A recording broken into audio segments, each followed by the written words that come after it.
All right, let's get into it. Every time Ethereum does a big upgrade, the whole space holds its breath. We just got through Petra, which was a pretty significant overhaul. And you would think the developers would take, I don't know, a weekend off, maybe a nap. Nope, they have already moved on because the machine never stops. The next big one on the roadmap is called Fusaka. If you're trying to figure out what it all means, you're usually stuck reading a bunch of articles with 1,000 acronyms that make your eyes glaze over. EIP this, PDAS that, EVM Object Format. It's all actually a mess. And Fusaka is like a Japanese thing, combines the kanjis with something else, so that's where they got the name Fusaka. So let's cut through the noise. What is this thing actually? And why should you really care about it? Because I will tell you right now, most of the technical stuff does not matter to you, but the consequences of that technical stuff, that's where the money is. That is what affects the future of the network. First off, the timeline.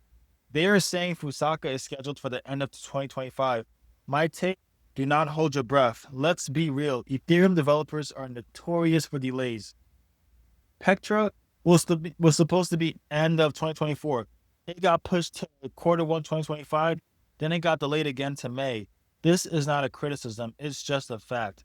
They're trying to upgrade a multi-$100 billion network while it is running. It's like performing open heart surgery on a marathon runner mid race. I would rather they take their time and get it right than rush it and break everything. So when you hear late 2025, just mentally add a little asterisk that says probably. So what is Fusaka actually trying to do? If you remember the Denken upgrade, it introduced something called Blobs. The simple version is that Blobs are like a special cheap storage on the Ethereum highway, built specifically for layer 2s like Arbitrum, Optimism, and Base. It made their transactions way cheaper. The problem is that new highway is already getting popular. More traffic is coming. Fusaka's main goal is to turn that new highway into a superhighway. The centerpiece of this whole upgrade is a piece of tech called PDAS, DAS. That stands for Peer Data Availability Sampling. And I know, terrible name. I like Fusaka better. Here's what it means in plain English. Right now, to make sure all the data in a blob is correct and available, validators have to download the entire thing.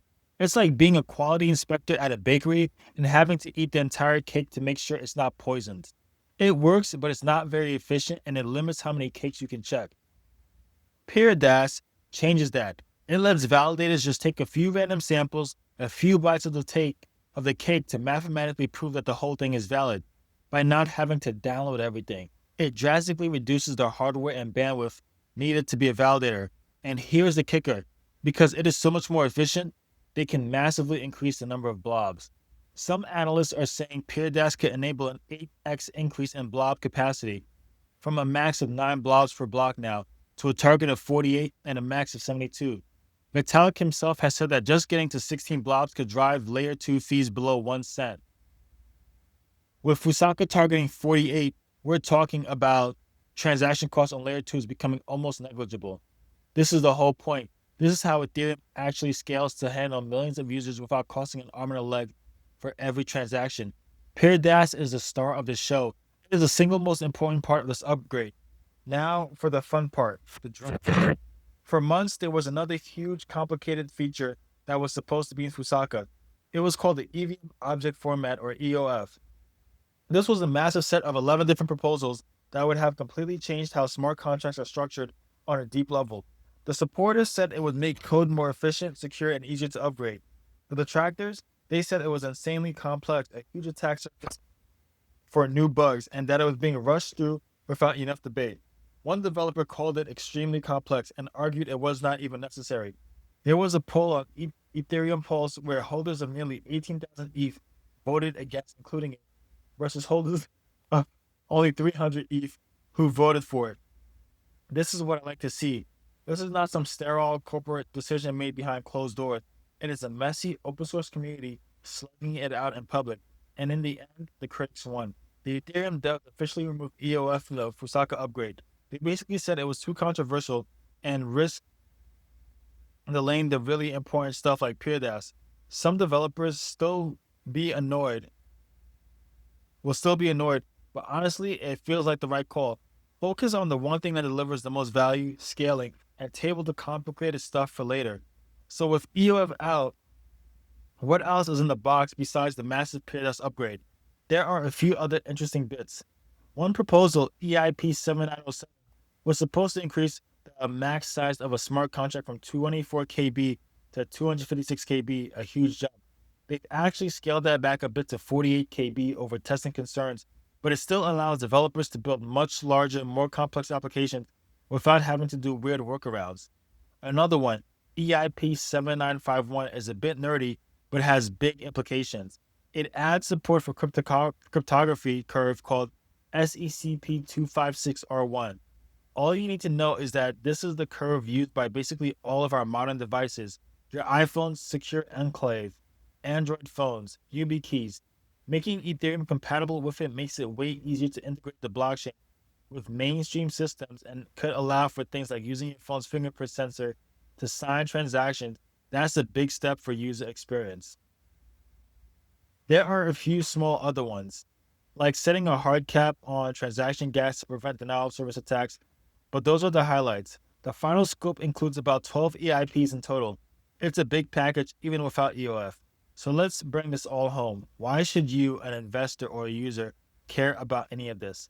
First and most importantly is the cost. If PDAS works as advertised and we get that 8x increase in blob space, using Ethereum Layer 2 is going to get there cheap. If you use Arbitrum or Base or Optimism or any of the dozens of other Layer 2s, your daily activity swapping, minting, gaming should become significantly cheaper. This is the promise of the roll-up centric roadmap, and Fusaka is the next giant leap toward making it a reality. Second, better apps. The other technical upgrades, while less flashy, get developers more powerful tools. That means more sophisticated DeFi protocols, more complex on-chain games, and smoother bridges to the Web2 world. And finally, the price. Everyone always asks, will the upgrade pump the price of Ethereum? Maybe, and there's also maybe not. The market is cautious. Petra did not cause a massive sustained rally, then was followed by a 40% decline. An upgrade success is a long-term bullish signal for the health of the network, but it is not a magic band for a short-term price explosion. A successful Fusaka, by making the network so much more useful, should attract more users and developers over time. That is the real catalyst. So, the Fusaka upgrade is a big, messy, ambitious step forward. It is focused, laser sharp on solving Ethereum's biggest problem, scaling. It's got a monster feature in PDAS that could fundamentally change the economics of using the network. And the process has been human, full of debate, delays, and drama. And that is why I have faith in it. It is not hype, engineering, difficult, slow, and incredibly important engineering. And if you're wondering what to actually watch next, here is the cheat sheet I'm sticking on my fridge. First, DevNet.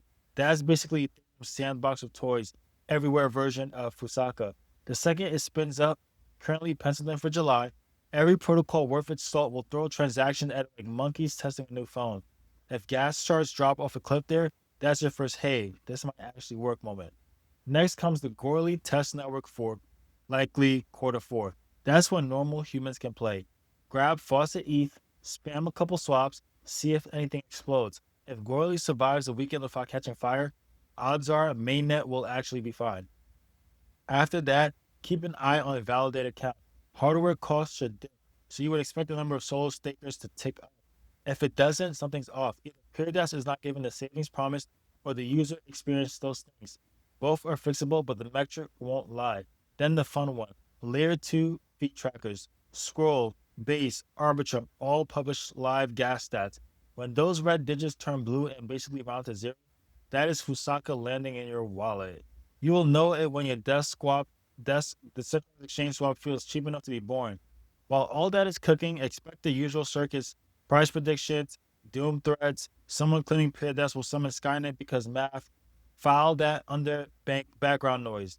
The real signal is simple. More users, more devs, lower costs, everything else is Twitter vitamins. Last thing, because I can already hear the when token crowd. No, Fusaka does not magically print new yield. It's plumbing. Important, unsexy plumbing that 5 years from now will be the reason your grandma's grocery points app is secretly settling on a layer 2. If that bothers you, great. Go build something prettier on top. The network's about to give you the headroom. That's it. So bookmark the dates, ignore the drama, and remember, good upgrades feel anticlimactic. If Fusaka ships and you barely notice, aside from your transaction fee looking the like pocket lit, that means it worked. And that's the whole point. So there you have it, family. So check this out. If you like this, just give me a like and a subscribe and like comment below. It just like gives me more motivation and it helps me be consistent and posting these fun updates about Ethereum and any other cryptos. So definitely do that and just like and subscribe. It really helps me like stay focused. All right, thanks everybody. Catch you on the next one.